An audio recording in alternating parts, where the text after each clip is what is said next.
This is high two-side high plank.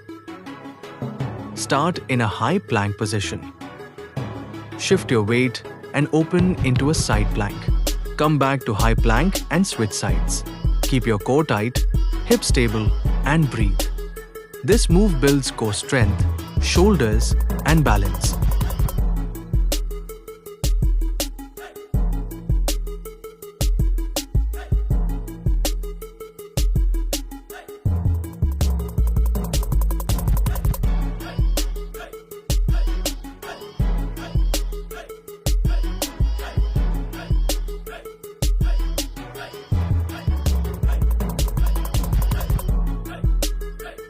To this is groiners. Start in a high plank position.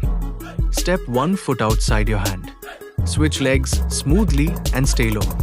Keep your core tight and back flat. Great for hips, mobility, and core strength.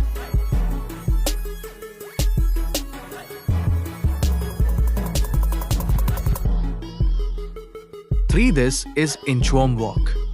Start standing tall. Bend forward and walk your hands out. Hold a strong plank position. Walk your feet back in and repeat. Great for core, shoulders, and flexibility.